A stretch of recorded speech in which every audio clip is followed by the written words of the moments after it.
የታሰረ ገመድ ስላለ የዛን ሰዓት ሲቆረቁረኝ ምንም ሴፍቲ ስላልተሰማኝ ሞት ራሱ ደንታ የለኝም። ሞት በጣም ነፍቄው ነበር በዛ ሰዓት። ምክንያቱም ፔን አለ፣ ኢንፌክሽን እንዳይፈጠርበት ተብያለሁ መጀመሪያው ራሱ። ስለዚህ እኔ ምን ማድረግ አለብኝ? ለራሴ ለቤተሰቦችም መሸከም አለብኝ። እንደውም ሸሙ ራሱ በሰው ነው ያገኘሁት። ዝም ብለህ አይደለም የምታገኘው። ሲሚንቶ ቤት ሄደህ ዝም ብለህ አይደለም የምታገኘው። የዛን ሰዓት ደግሞ ምንድነው እዛ ጋር ሐዋላ የሚባል አለ።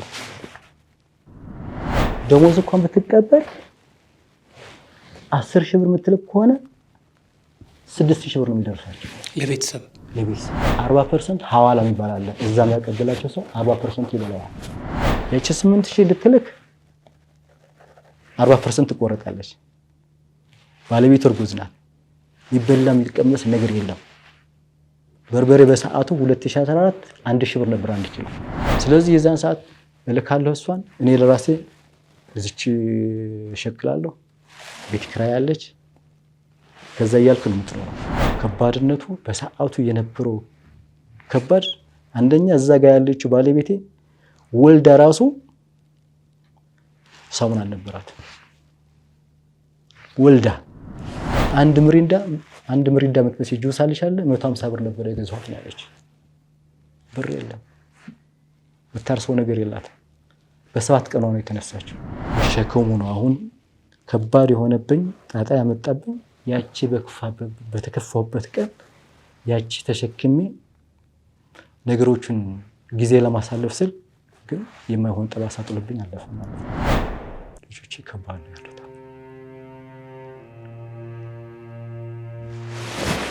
ልጆቼ በጣም ከባድ ነው።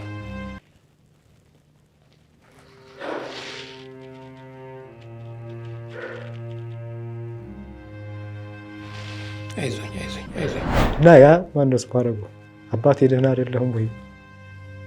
ምንድን ነው የሆንከው? ደህና አይደለህም ወይ? አይ እኔ ደግሞ ደህና ነኝ። አይ ልጆች እኮ እየነገሩኝ ነው፣ ጓደኞች እኮ አባቴ ታሟል እያሉ ጥቁር አንበሳ ተኝቷል እኮ እያሉ።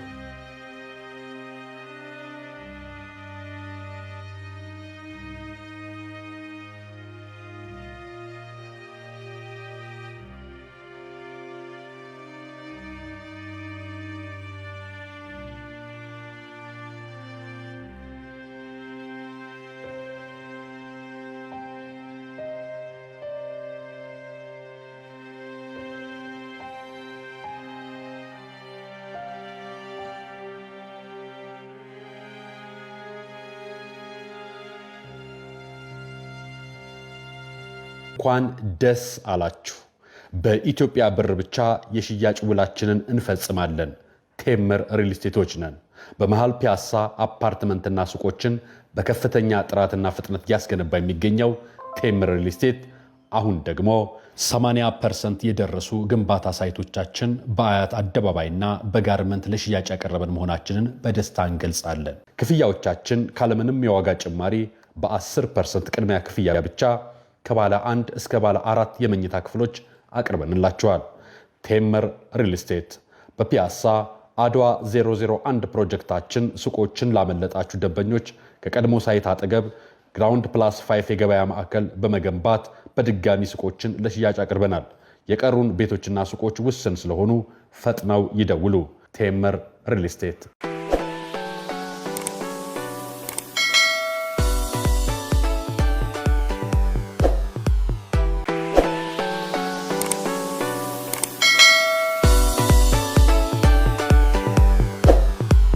ጤና ይስጥልኝ። ጤና ይስጥልኝ። እንዴት አለ? እግዚአብሔር ይመስገን ሰላም ነው። እንኳን ደህና መጣህ። እንኳን ደህና ቆያችሁ። ስለመጣህ በጣም ከልብ አድርገን ነው የምናመሰግነው። ክብር ይስጥልን። እኔም ስለጋበዛችሁኝ እኔን ለመድረስ ስለፈለጋችሁ እግዚአብሔር ይስጥልኝ። መልካም። እንግዲህ ዛሬ የተገናኘ ነው ከሰሞኑ በማህበራዊ ሚዲያ ላይ ያንተ ጉዳይ ትንሽ ሲመላለስ ነበረ። አንድ የዩኒቨርሲቲ መምህር እንዲህ ያለ ችግር ደርሶበት ከመምህርነት ወደ የቀን ስራ እስከ መስራት ሲሚንቶ እስከ መሸከም የደረሰ ሰው ነው የሚል ጉዳይ ሲመላለስ ሰማንና እንዲህ ያለው የህይወት ታሪክ ደግሞ ለሌላ ሰው የሚያስተምረውም ነገር ይኖራል ብለን ነው እንግዲህ ፈልገን በወዳጃችን በኩል ያገኘንህ። መጀመሪያ እንተዋወቅ። ማን ልበል? መልካም። እስኪ ምንድነው የሆነው ነገር? በህይወት መካከል የገጠመህ ነገር ምንድነው? እንግዲህ እኔ በህይወት የገጠመኝ በእርግጥ እድሜ በሙሉ ፈተና ነው ማለት ይቻላል። ልክ በዲግሪ ተመርቄ በ2000 አካባቢ ነው የተመረኩት። 2000 ዓመተ ምህረት ነው የተመረኩትና ልክ እንደተመረኩኝ በህመም ነው የተቀበለኝ። ህመም ላይ ነው የተቀበለኝ። ይሄ እንግዲህ አይኔ ማለት ይሄ ማለት እንግዲህ በ2001 ነው ኦፕሬሽን ሆንኩት። ጤነኛ ነበር? ከዛ ጤነኛ ነበረ። 2001 ላይ ኮርኒያ ትራንስፕላንት አድርጌያለሁ።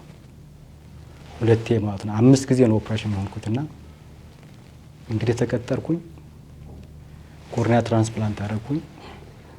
ደጓም ሊልክ ነበረ ኮርኒያ ትራንስፕላንት ያደረኩትና 2 ጊዜ ነበረ እና የዛን ሰዓት ሁሌ ማለት ነው ሁሌ ምንድነው ደሞዝ እቀበላለሁ፣ መጥቼ እታከማለሁ፣ ደሞዝ እቀበላለሁ። እሱም አይበቃም፣ ከቤተሰብ ሁሉ ያስቸግርኩ ነበር እና እስከ መቼ ነው በጦርነቱ ሰዓት ላይ 2013 ላይ እስከ መጨረሻ አካባቢ ላይ እስከዛ ድረስ ደህና ነበረ።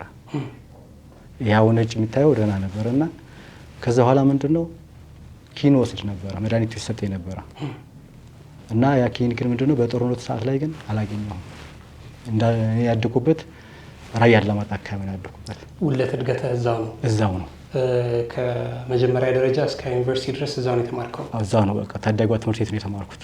ታዳጊዋ አላማጣ ነው የተማርኩትና ስለዚህ ምንድነው በጦርነቱ ሰዓት ስለነበረ እዛ አካባቢ ምንም ነገር የለም። እዛ ሰዓት የመድኃኒት አክሰስ የለም።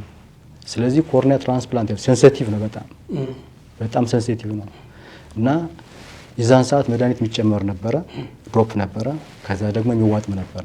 የዛን ሰዓት አጣሁ ለ6 ወር አካባቢ እንጂ ብታገኝ ኖሮ እዚህ ደረጃ አይደርስም። እዚህ ደረጃ አይደርስም ነበረ። ከዛ ምንድነው ውስጥ ላይ ስቲች ስለነበረ በጣም ይጎረብጥ ስለነበረ በጣም ቀልቶ እንደማንም ብዬ ወደዚህ መጣሁ፣ ወደ አዲስ አበባ ማለት ነው። በጦርነቱ ሰዓት ላይ በጦርነቱ መሀል ላይ ምንም አልገጠመህም? ምንም እግዚአብሔር የተመሰገነ ይሁን። ልጆችም እየመጡ ስለነበረ እኔ መጣሁ። የዛን ሰዓት ቀጥታ ዳግማዊ ምኒልክ ነው የሄድኩት፣ ከታተል ስለነበር ማለት ስቲል አሁንም እዛ እየተከታተልኩ ነው። ምክንያቱም ኢንፌክሽን እንዳይፈጠር ስቲል ነው እስካሁን ድረስ ማለት ነው። ስለዚህ ምንድነው ይሄን ነገር ውስጥ ላይ ስቲች ስላለ የታሰረ ገመድ ስላለ የዛን ሰዓት ሲቆረቁረኝ ምንም ሴፍቲ ስላልተሰማኝ ሞት ራሱ ደንታ የለኝም። ሞት በጣም ነፍቄው ነበር በዛ ሰዓት። ምክንያቱም ፔን አለ፣ ኢንፌክሽን እንዳይፈጠርበት ተብያለሁ። መጀመሪያው ራሱ ስራህ ምንድነው ተብዬ ነው ኮርኒያ ትራንስፕላንት ተደረገልኝ። ዶክተር ምን ትባላለች ያደረገችልኝና እግዚአብሔር ይስጣት። ግን በዚህ አጋጣሚ ደርሳት ከሆነ እግዚአብሔር ይስጣት እሷ ማለት ነው። ምክንያቱም ምንም በጥሩ ሁኔታ ነበር የምታከመኝ የነበረችው ማለት ነው በሰዓቱ ማለት ነው። እና ኮርኒያ ትራንስፕላንት ሲደረግ መጣሁ፣ ኪኒን አቋርጫለሁ። ኦልሞስት ፌል አድርጓል። ማየት አይችልም። አሁን ማየት አይችልም። ምክንያቱም መድኃኒቱ ስወስድበት የነበር መድኃኒቱ ለ6 ወር አካባቢ ስላቋረጥኩኝ ማለት ነው። ድሮፕ ነበረ፣ ኦልሞስት ፌል አደረገ። አሁን ነጩ እንዳለ ጋረደ። አሁን ማየት አይችልም። እንደዛም ሆኖ እንደጋጣሚ የዩኒቨርሲቲ መምህር ስለነበርና የፌዴራል ቅጥረኛ ስለነበርና የትግራይ እኔ ራያ ዩኒቨርሲቲ መምህር ነኝ። ራያ ዩኒቨርሲቲ ነበር የምታስተምረው? አዎ። እና ራያ ዩኒቨርሲቲ መምህር ነኝና የዩኒቨርሲቲ መምህራን ሆናችሁ እዛ አካባቢ ራያ አካባቢ ትግራይ ክልል አካባቢ የነበሩ ተወላጅ ማለት ነው ደግሞ ትግራይ ክልል የሚያስተምሩ ዩኒቨርሲቲዎች ማለት ነው ወደዚህ ፌዴራል ጠራቸውና እኔም ደግሞ እንዳጋጣሚ ሆኖ እዚህ ስለነበርኩኝ ማለት ነው እንዳጋጣሚ ገባሁ። የዛን ሰዓት ወራቤ ዩኒቨርሲቲ ነበር የተመደብኩት። ወራቤ ዩኒቨርሲቲ ወደ ስልጤ ማለት ነው። ወደ ስልጤ አካባቢ ግን ከዛ በፊት ግን ምንድነው እዚህ ጋር ግን ምንድነው ከመመደባችን በፊት ግን ምንድነው ያው ኑሮ ከባድ ነው። ቤተሰቦች ቅዬ ነው የመጣሁት። ቤተሰቦች አሉ? አላማጣ ነው ያሉት። ልጅ ወልጃለሁ። እውነት ግን ነው? በትዳር ነበር ያለኸው? በትዳር አሁንም በትዳር ነው ያለሁት። ስለዚህ ምንድነው ልጆችን ጥዬ ስለሄዱ ስለመጣ አንዱ የ7 ዓመት ልጅ፣ አንዱ ደግሞ የ4 ዓመት ልጅ፣ አንዱ ደግሞ ባለቤት ደግሞ እርጉዝ ነበር በሰዓቱ በጦርነቱ ሰዓት ላይ ማለት ነው 2014 የዛን ሰዓት ምንድነው ወደዚህ መጣ። በመምጣቴ አንደኛ ህመሙን ቢ ስላለኝ መጣሁ። ሌላኛው ደግሞ በመምጣቴ ደግሞ እጸጸታለሁ። ምክንያቱም ራስ ወዳድ ነኝ። ምክንያቱም ልጆቼ እዛ ጥዬ እኔ ወደዚህ መምጣቴ ምን ያክል እንደሚከብድ አስበው። ስለዚህ ምን ማድረግ አለብን? የዩኒቨርሲቲ ደሞዝ እንዳለ የኛ አካባቢ ተሰጥቶ ነበረ። ምክንያቱም የትግራይ አካባቢ ዩኒቨርሲቲ አራቱ ዩኒቨርሲቲዎች አልተሰጠም ነበር በሰዓቱና ስለዚህ እኔ ምን ማድረግ አለብኝ? ለራሴ ለቤተሰቦችም መሸከም አለብኝ። ስራ መስራት አለብኝ። ምን አደረኩ? በቃ እንደውም ሸሙ ራሱ በሰው ነው ያገኘሁት። ዝም ብለህ አይደለም የምታገኘው። ሲሚንቶ ቤት ሄደህ ዝም ብለህ አይደለም የምታገኘው። ምን ማድረግ አለብኝ? የተወሰነ የተሸከምኩኝ 5 እና 10 የዛን ሰዓት ደግሞ ምንድነው እዛ ጋር ሐዋላ የሚባል አለ። ደሞዝ እንኳን ብትቀበል 10,000 ብር የምትልክ ከሆነ 6,000 ብር ነው የሚደርሳቸው ለቤተሰብ 40% ሐዋላ የሚባል አለ። እዛም ያቀበላቸው ሰው 40% ይበላዋል። ደሞዜ እኮ ሙሉ በሙሉ እንኳን በሰጣቸው አይበቃ እዛ ያለው ከባድ ማለት ነው። ስለዚህ ምን ማድረግ አለብኝ? አማራጭ ትፈልጋለህ። ዘበኝነትን ፈልጌው ነበር፣ የለም። ምን ማድረግ አለብኝ? ይሄን ነገር ነው አመረጥኩኝ ማለት ነው። ስመርጠው ግን ያው እንግዲህ አለመታደል ሆኖ የተወሰነ ቀናት እንደሰራው ወገቤ ታመምኩኝ። ምን ያህል ጊዜ ሰራህ ሸክም? ብዙ አልሰራሁም። ምክንያቱም ወዲያው ነው ወገቤ ታመምኩት ማለት ነው። 2 ወር አካባቢ የሰራሁት። የት አካባቢ ነበረ? አያት ደራርቱ ቱላ አካባቢ ነበረ። እዛና አሸዋ ሜዳ ይባላል። ወደዚህ አይደለም፣ በዚህ በልኳንዳ በኩል ወደዛ ወደ አየር ጤና ወደዛ አልፋ እዛ ጋር ማለት ነው። እና እዛ ጋር ሰራው። እሱም ራሱ ቤተሰብ ነው እዛ ውስጥ ማለት ነው። ምክንያቱም የተወሰነ ሳንቲም አላት በሰዓቱ ማለት ነው። ምክንያቱም ሁሉ ይፈልገዋል። ምክንያቱም አንድ ሲሚንቶ ተሸክመው እኔ ስራውን አይደለም የጠላሁት። ስራው ምንም ክብር ነው። ግን ግን ምንድነው አሁንም ቢሆን የቀን ስራ ሰርተ መኖር ምንም ችግር የለብኝም። ምክንያቱም ሰው ነህና ሰርተ መብላት ነው እንጂ ውሸት ሌላ ነገር ነው የሚፈው። ሰርተ መብላት ምንም ችግር የለውም። ነገር ግን ምንድነው የዛን ሰዓት ግን የጣለቢ ጠባሳ ግን እስካሁን ድረስ ከባድ ሆነብኝ። ኤል4 ኤል5 ዲስክ መሸራተት ተገጠመ በሰዓቱ ማለት ነው። እና የዛን ሰዓት ሄጄ ስመረመር ኤል4 ኤል5 ነበር። በጣም ወገብ ያመመኝ። ስለዚህ ምንድነው ሲሚንቶ ሲሸከሙ አንድ አለጠኝ። የዛን ሰዓት ሲሚንቶ ጣልኩት። ከዛ በኋላ ምንድነው እዚህ ጋር ተሰማኝና መስራት አልቻልኩም። ቀጥታ ወደ ወራቤ ነው ሄድኩት። እዛ ተመድቤ ስለነበረ ማለት ነው። መጀመሪያ ግን ለምን መሄድ አልፈለክም ወራቤ? ማለት ምን ነበረ የተንሳፈፈ ነበረ ማለት ለምን ምንድነው ማለት ነው። ቆይታው እሱ ከተመደብነ ከጠራን ከ6 ወር ከ7 ወር ኋላ ነው የጠራን። መጀመሪያ ወራቤ ተመድባችኋል ከተባላችሁ ከ6 ወር በኋላ ነው ስለመደባው ከሰማችሁ ከ6 ወር በኋላ ነው የተጠራችሁት? እንደዚህ ነው። መጀመሪያ ጠራን፣ ፌደራል ጠራን፣ ሄድና መለከትን። ከዛ ምደባ አቆየው።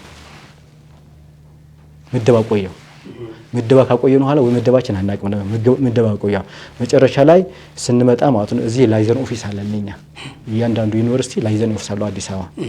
ከዛ በኋላ በላይዘን ኦፊሳችን አማካኝነት ተናገርና ላይዘን ኦፊስ ሪፖርት አደረገ ማን እንደመጣ ማን እንዳልመጣ። ከዛ በኋላ ደግሞ ምንድነው ትምህርት ሚኒስቴር መደበ። አሁን መጀመሪያ የተመደብኩት ወልቂጤ ነበር።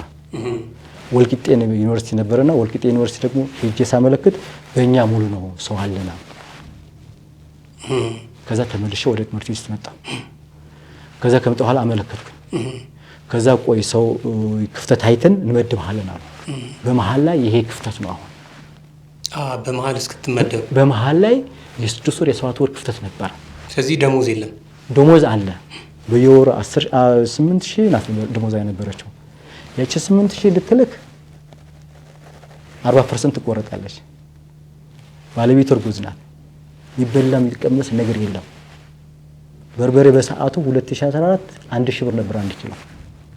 ከባድ ነው ማለት እንደዚህ እንደምታወራው አይደለም በቃ።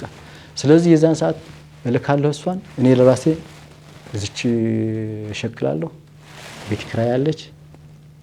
ከዛ እያልክ ነው የምትኖረው። ብቻ የሰዓቱ ከባድነቱ በሰዓቱ የነበረው ከባድ አንደኛ እዛ ጋር ያለችው ባለቤቴ ወልዳ ራሱ ሳሙና አልነበራት። ወልዳ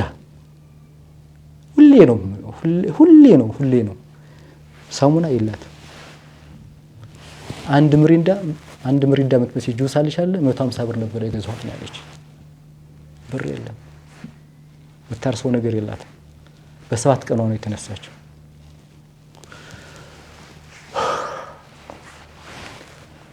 ብቻ ዝሮ አሁን ዋናው ነገር ምንድነው ያው ሁሉ አለፈና አሁን ደግሞ ሌላ መከራ መጣለች። ሌላ መከራ ይሄ ወገቤ ችግር ላይ ማለት ነው። አሁን ባለፈው L4 L5 ነበረ የዲስክ መንሸራተት ተብሎ የሚጠራው። ከዛ በኋላ ወደ ላይ አደገ። L2 L3 L4 L5 መጣ። እሱም አልበቃ ብሎ ደግሞ እዚህ አንገቴ ላይ እንዳለ ይሄ አንገቴ በሙሉ በልጅ አድርጓል፣ ተንሸራተለ ነው። እዚህ ኮሪያ ሆስፒታል ተመርምሬ MRI ተነስቼ እንዳለ ይሄ በሙሉ ይሄ አሁን ይሄ ምንድነው ከተወሰነ ወራት በኋላ ሐኪሞች ሲነግሩኝ ኦልሞስት ሽባ እንደምትሆን ይሄ መንቀሳቀስ እንደማርች ነው የነገሩኝ። እና ወደ ውጭ ሄጄ እንዲታከም ነው፣ ወደ ህንድ አካባቢ ሄጄ እንዲታከም ነው። እና ይሄ ነው ያለው ሁኔታ። ዝሮ ምንድነው መሸከሙ ነው አሁን ከባድ የሆነብኝ ጣጣ ያመጣብኝ። ያቺ በተከፋውበት ቀን ያቺ ተሸክሜ ነገሮችን ጊዜ ለማሳለፍ ስል ግን የማይሆን ጠባሳ ጥሎብኝ አለፈ ማለት ነው። ይሄ ነው እንግዲህ ያለው ሁኔታ።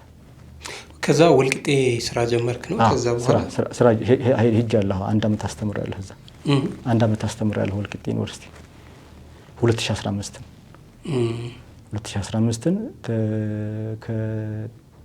ከጥቅምት ኋላ አካባቢ ህመሙ እያለ ማለት ነው። ህመሙ እያለ አሁንም እኮ እያስተማርኩ ነበር። 2016 እኮ አስተምራለሁ። የት? እዛ ራያ ዩኒቨርሲቲ ተመልሼ ወደዛ ሄጄ ማለት ነው። ሲብስ ነው የመጣው?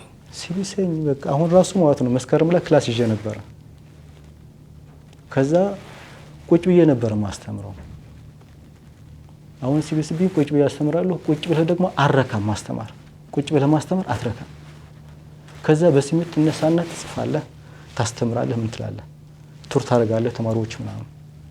ከዛ ምን ታደርጋለህ የዛን ሰዓት ስታርፍ ማለት ነው ህመሙ በቃ ተው ልነግርህ አልችልም እያለ ክረምት መጥቼ እዚህ ታከምኩኝ።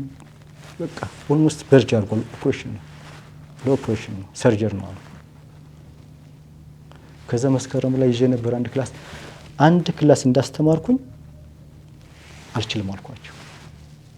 አንድ ክላስ ገብቻለሁ ዘንድሮ። አሁን አንድ ክላስ ገብቻለሁ፣ አንድ ፕሬድ ማለት ነው። ቁጭ ብዬ ሳስተምር መቆም አቃተኝ። ከዛ ነገርኳቸው። እነሱ መዝገብ ይረስጣቸው ፈቀዱልኝ። ታከማ ይዘህ ምናምን ማለት አሁን በዩኒቨርሲቲው አሁን ማለት ዩኒቨርሲቲው ምንም ፍቃድ ሰጥቶኝ አንተ ታከም እንጂ ችግር የለውም ብለው በቃ አሁን በፍቃድ ነው ያለሁት ማለት ነው። ልጆቹ እንዴት ናቸው አሁን?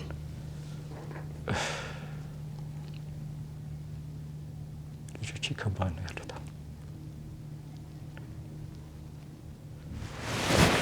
ልጆቼ በጣም ከባድ ነው።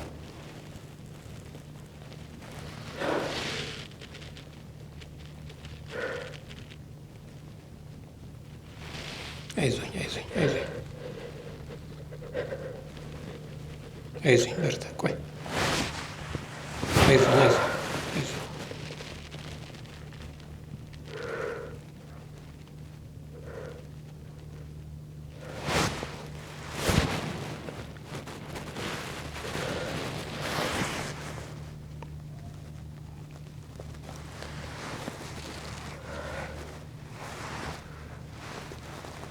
ልጆች እንኳን አሁን ያሉበት ሁኔታ እግዚአብሔር ይመስገን። ነገር ግን ምንድነው የትልቁ ልጅ 9 ወደ 10 ነው እድሜው። ወደ 10 እየሄደ ነው እድሜው ማለት ነው። እድሜው ወደ 10 እየሄደ ነው እና ልብ አድርጓል ያውቃል። ለዚህ ወደ 4 ወር አካባቢ ሆኛለሁ እዚህ አዲስ አበባ ከመጣሁ ማለት ነው። እና አባቴ አትመጣም ወይ? እዛ ጋር ደግሞ ምንድነው ጓደኞቼ የኔን ፎቶ ማንደስ ማርገው ቱር አድርገዋል ማለት ነው። እየለመዱልኝ ነበር እንድታከም ማለት ነው። እዚህ ያለህ አንተ እዚህ ያለሁ ማለት ነው። እና ያ ማነስ ማረገው አባቴ ደህና አይደለህም ወይ ምንድን ነው የሆንከው? ደህና አይደለህም ወይ ይለኛል። አይ እኔ ደግሞ ደህና ነኝ ምናምን። አይ ልጆች እኮ እየነገሩኝ ነው ጓደኞች እኮ አባቴ ታሟል እያሉ ጥቁር አንበሳ ተኝቷል እኮ እያሉ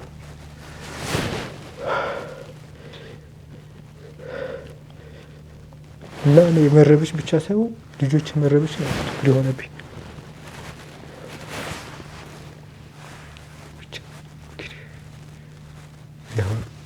አሁን እነሱ ናቸው አሁን አስቸግሮኛሉ። አትመጣም ወይ አልተሻለህም ወይ እየቀለድክብን ነው እመጣለሁ ትላለህ ግን አትመጣም ያለህ ብቻ። እንግዲህ ያለው ሁኔታ ደግሞ የሚታይ ነገር ነው። ምንድነው በዚች 10 ሺህ ናት ደግሞ በዚህ 10 ሺህ ለእነሱ ረድቼ እዚህ ጋር ያለው ነገር ታውቃለህ እንግዲህ ምንም የሚታወቅ ነገር ነው። ብቻ ከባድ ነው። እኔ በህይወቴ ልጆች ይረባሉ ብዬም አላስብም። እኔ እንደዚህ ሆናለሁ ብዬም አስቤም አልሜም አላውቅም። እንግዲህ የጊዜ ሆነና እንግዲህ እንደዚህ ሆኛለሁ። አሁን አዲስ አበባ ገስት ሃውስ ነው ያለው? ቤት ተከራይተህ ነው? አይ ዩኒቨርሲቲ ተከራይቶታልና ስታፍ መጡ የሚያርፉበት አለ እና እዛ አርፌ ነው። ስታፎች የዩኒቨርሲቲ የሆነ ህንፃ ተከራይቷል። ስታፍ እዚህ ሲመጣ ላይዞን ኦፊስ አለ እዚህ የስራ አስፈጻሚ ጉዳይ አስፈጻሚ አዲስ አበባ ጉዳይ አስፈጻሚ አለና እዛ ጋር አንድ 10 አልጋዎች አሉ። እዛ ነው ያለው? አሁን እዛ ነው። እዛ ዩኒቨርሲቲው ሰጥቶኝ እዛ ነው ያለሁት። ፊዚዮቴራፒ እያረክ ነው? አዎ ፊዚዮቴራፒ እያረኩ ነው። አሁን ራሱ ስንመጣ መሄድ እያቃተ ነው። እንግዲህ ከኛ ቢሮ ያለበት በጣም ቅርብ ነው፣ ግን በእግር መምጣት አልቻልክም? አልችልም። የሆነ የተወሰነ ሜትር እንደተጓዝኩኝ ቁጭ ማለት ነው እያረፍኩ ነው የምሄደው። ይሄኛው ኦልሞስት ቀኝ እግሬ ኦልሞስት ሽባ ሆናል ማለት ይችላል። አሁን እሱ ብቻ ሳይሆን የቀኝ እግሬ ብቻም ሳይሆን ይሄ እጄ ራሱ ሽባ እየሆነ ነው እያቃጠለኝ ነው ያለው። ምክንያቱም እዚህ ጋር ዲስኮች ኦልሞስት በልጅ አድርገዋል ተንሸራተዋል ነው የሚለው የሚያሳየው ማለት ነው። ሰርጀሪዎች የኑሮ ሰርጀሪ እንደ ሐኪሞች እየተናገሩት ማለት ነው። እና አሁን በቅርብ ቀን ይሄኛው ካልሆንክ ኦልሞስት ሽባ የመሆን ማለት ፕሮባቢሊቲ ብዙ ሰፊ ነው። ለዚህ ሰርጀሪ ግድ ነው። ስለዚህ አሁን በዋነኝነት ሰርጀሪ የሚያስፈልገው የዲስክ መንሸራተቱ ነው ወይስ ይሄ ዲስክ ማለት እንግዲህ ከዚህ ጀምሮ እስከ ታች ነው። ስለዚህ እሱ ኢፌክት ነው ከዚህ ከወገብ አካባቢ የተሰማህ ነው ላይ ድረስ? መጀመሪያማ እዚህ ጋር ነው የተሰማኝ፣ ወገብ ላይ ነው። አሁን ዲስክ ማለት እንግዲህ ከዚህ ጋር ጀምሮ እስከ መቀመጫችን ያሉ ዲስኮች ይባላሉ። አሁን የዚህኛ በቶሎ ስላልታከምኩት ነው ወደዚህ የመጣው። ይሄኛው ወገቤ ቶሎ ስላልታከምኩት ወደዚህ በልጅ አረግ። ይሄ አሁን ሐኪሞች እንደሚሉት የዚህኛው ኢፌክት ነው የወገብ ኢፌክት ነው እዚህ የመጣው። እዚህ ግዝ በቃ ኤክስፔክት የሚደረግ ነው አሉ። የዚህ አንገትህን ሰርቫይካል ይባላል። ይሄ ደግሞ ሉምበር ነው የሚባለው። ስለዚህ ሉምበር አለ ማለት ሰርቫይካል ይኖራል ተብሎ ይታሰባል። ግን እንዳጋጣሚ ሆኖ ግን እኔም አለኝ። በጣም ያመኛል። አሁን እንደዚህ ለማለት እያመመኝ ነው። ከባድ ነው በጣም። እንግዲህ እዚህ ሆነህ ነው ባለቤትህ የወለደችው? አዎ የመጨረሻ ልጅህን በጦርነቱ ሰዓት ላይ ተመልሰህ ስትሄድ የስንት ጊዜ ልጅ ሆኖ ነው ያገኘኸው? ተመልሼ ስሄድ እንግዲህ 2015 አካባቢ የሄድኩት። እሷ 2014 መጋቢት 26 ነበር የወለደችው እና ኦልሞስት ጋፑ የ6 ወር የ7 ወር አካባቢ ትሆናለች። 2014 መጋቢት ነው የወለደችው እሷ። እኔ ደግሞ ጥቅምት ነው ጥቅምት ውስጥ 6 ወር ምናምን አካባቢ ልጅ እስኪሆን ድረስ ልክ እሷ እንዳየሁ ቀጥታ ወደ ስራ ሄድኩኝ። እጄ ቤተሰቦችን አይቼ እንዴት እንደሆኑ ከጦርነት ተርፈዋል ወይ አልተረፉም እንዴት ነው ምናምን ብዬ ሄጄ ልጄ ማይቼ እንደገና ደግሞ ወደ ወራቤ ሄድኩኝ።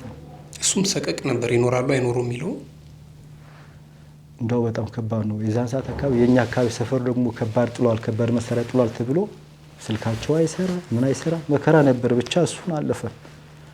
እሱ በጣም ከባድ ነበረ። እሱ አይመለስ ነው ከባድ ነው። እሱ በጣም ከባድ ነው። ብቻ ያው እንግዲህ ያው የጦርነት ጥቅም የለውም። ያው በዛ ምክንያትም አይኔ ጠፋ በላይ መመጣት፣ በዛ ምክንያትም ሰላም ስላልነበረም ወገቤ ተሰበርኩኝ። ብቻ ከባድ ነው። እንግዲህ ህይወትንም ለማሸነፍ ኑሮንም ለመግፋት ነው ከዩኒቨርሲቲ መምህርነት ቀን እስኪያልፍ ድረስ ቤተሰብን ለመርዳት ሸክም የተገባው። እንደው አብረው የሚሰሩ ልጆች ያውቁ ነበር? እንግዲህ አያውቁም። ዩኒቨርሲቲ መምህር መሆንህን ሲጀመር መናገርም አልፈልግም በሰዓቱ ማለት ነው። እንደው የሚገርም ነገር ከዛ በኋላም ሌላ ስራ ለመስራት ፈልጌ ነበር፣ እንደ ሊስትሮ ነገር ምናምን ማለት ነው። እሱም ማለት ቦታ አታገኝም። አንዳንድ ቦታዎች ያሉት ሁሉ በሙሉ ተይዘዋል። ከባድ ነው እሱም ራሱ እንጂ እኔ አሁን በስራ ምንም ችግር የለብኝም። ነገር ግን ምንድነው እዛ ያሉ ልጆችም በፍጹም አልነገርኳቸውም፣ ጭራሽ መናገርም አልፈለኩም። ተማሪ ገጥሞ አያውቅም? እንደው አጋጣሚ የዛ ራዕይ ዩኒቨርሲቲ የተማረ አዲስ አበባ ሲያልፍ ሲያገድም? የለም። አንድ ኤርትራው ነበረ እዚህ መገናኛ አግኝቶኝ ነበረ፣ ግን በስራ ላይ አላገኘኝም። ተማሪ ነበር፣ ኤርትራዊ ነው። እዚህ ፕሮሰስ እያደረገልህ መሄድ ፈልጎ ማለት ነው። ተማሪ ነበር፣ መገናኛ ተገናኝተን ነበረ። ነገር ግን እዛ እየተሸከምኩ አግኝቶኝ ማንም። አንደኛ ራሴም ደብቃለሁ ማለት በቃ አልመስልም ደግሞ ዛን ሰዓት ብቻ ከባድ ነው። ብቻ አይኔ ታማሚ ይቦልብሃል፣ ሲሚንቶ ይበሉብሃል፣ አይንህን ይገባል። ስንት ዓመት አስተማርክ ማለት ነው? እኔ ወደ 14 ዓመት 14 ዓመት 14 ዓመት አስተምራለሁ። ምን ኮርስ ነበር የምትሰጠው?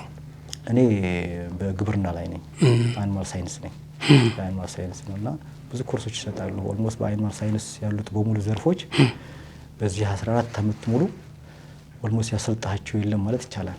ኦልሞስት ሁሉም ሰጥቻቸዋለሁ ማለት ይችላል። ምክንያቱም በእኔ ዘርፍ ያሉት በሙሉ ሰጥቻቸዋለሁ ማለት ይችላል። እኔ ማስተር የሰራሁት አኒማል ፕሮዳክሽን ነው። በአኒማል ፕሮዳክሽን ጉዳይ በሙሉ ሰጥቻቸዋለሁ። እንዳውም ከዚያ በዘለለም ሌላም ሰጥቻለሁ። ምክንያቱም መምህር እጥረት በሚኖርበት ሰዓት ላይ ትሰጣለህ፣ ትሸፍናለህ። ሌላ ኮርስ ተደረበ? አዎ በቃ በዛ ውስጥ ሆኖ በዛ አኒማል ሳይንስ ዲፓርትመንት ሆኖ ግን ከኛ ወጣ ያለ አለ አይደለ? ከዛ ትሰጣለህ፣ ግን እዛ ውስጥ ያለ ማለት ነው የተያያዘ ነገር ሆነ ማለት ነው። እንደው ምናልባት በወቅቱ በእርግጥ የቸገረ ነገር በጣም ከባድ ነው እና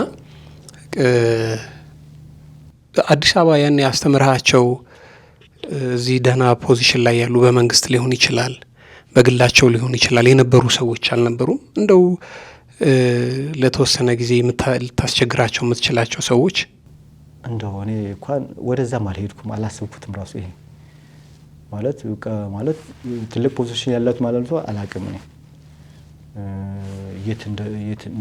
የት ቦታ እንደደረሱ የት ፖዚሽን እንዳላቸው ያስተማርኳቸው አላወቋቸውም እስካሁን ማለት ነው። ግን እናው በቃ አሁን እዛ ግብርና ላይ ቢሮ ላይ እዛ ወረዳ ላይ ምናምን አልፎ አገኛቸዋለሁ ከመታበይ በፊት ማለት ነው እንጂ እዚህ አካባቢ አዲስ አበባ ምናምን ግን አላገኘሁም። ስለዚህ አሁን እንግዲህ ለሕክምና ምንድን ነው አሁንም ልጆች ቤተሰብ ትተህ ነው እዚህ ያለኸው? ምንድን ነው አሁን ተስፋ አለው? ተስፋው እንግዲህ አሁን የፋይናንስ ችግር ነው እንጂ የሚድን በሽታ ነው። የፋይናንስ ችግር ነው። አሁን ምን ያህል ነው የተጠየቀው በሕክምና? ኦልሞስት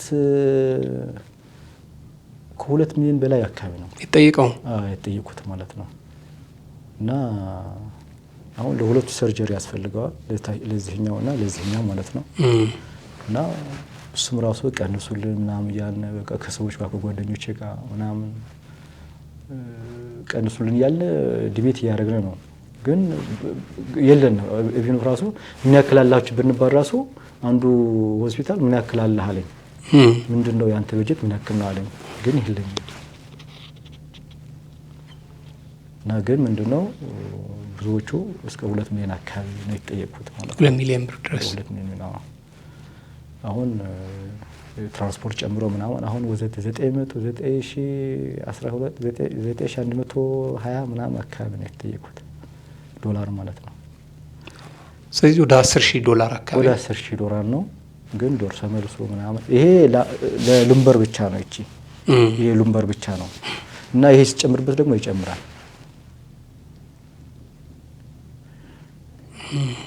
እንግዲህ ያው የኛ ሚዲያ ነው the only thing እኛ ማድረግ የምንችለው። እንደዚህ መምህርነት በጣም የተከበረ ሙያ ነው እንዳለመታደል ሆኖ እንግዲህ ኢትዮጵያ ውስጥና መሰል ሀገራት ውስጥ በጣም ከማይከፍል ስራ ውስጥ አንዱ ነው አይደለም መምህርነት። በጣም ሄልዝ ኢንሹራንስ በቃ የሕክምና ኢንሹራንስ እንኳን ቢኖረን እኮ ጥሩ ነው። ሀገር ውስጥ እንኳን የለም። እሱን ነው የምለው። ምንም የሚገርም ነገር ብቻ መምህርነት ያው ደግሞ ለኛ ለዩኒቨርሲቲ መምህርነት ደግሞ በጣም የተጎዳ ቢኖር ደግሞ ለዩኒቨርሲቲ መምህራን ማለት ይቻላል። እጅግ በጣም ማለት ነው። የሚገርም ነገር ጓደኞቼ አሁን መምህራን አሉ እና ኤሌመንተሪ ሃይ ስኩል ሲያስተምሩ ማለት ነው ጥቅማ አላቸው። ጥቅማ ሴንስ ስለምንድን ነው? መሬት ተመርተው ቦታ ሰርተው ቤት እንኳን ሸጠው መታከም ይችላሉ። እኛ ግን እንደ ዩኒቨርሲቲ መምህር ግን ማንም ቦታ የሰጠን አካል የለም በክልል። ምክንያቱም የክልል እንጂ የፌዴራል መሬት የላቸውም ነው የተባለው። ተደራጅተን ሄደን ማለት ነው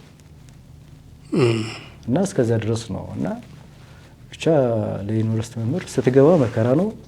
ግን እዛ ግን ምንም ጥቅም የለውም። ምንም አሁን ሃይ ስኩልም ዩኒቨርሲቲም ተመሳሳይ እንደሆነ እኩል ነው። ከሃይ ስኩል ምንም ልጅ ነው።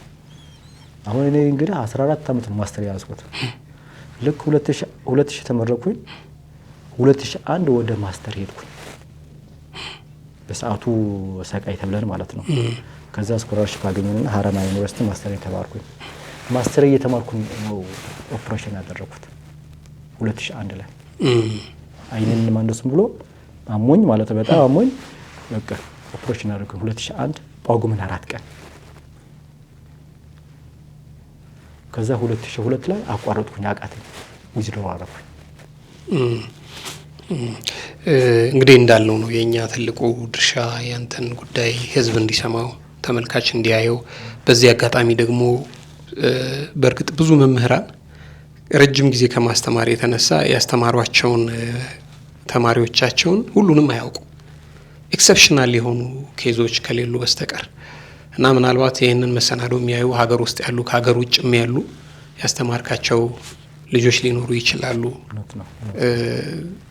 እንግዲህ ለነሱ ማለት የምትፈልገው ነገር ካለ ይህንን ቪዲዮ ለሚመለከቱ ኢትዮጵያውያን ለመምህራንም ለመንግስትም ጭምር።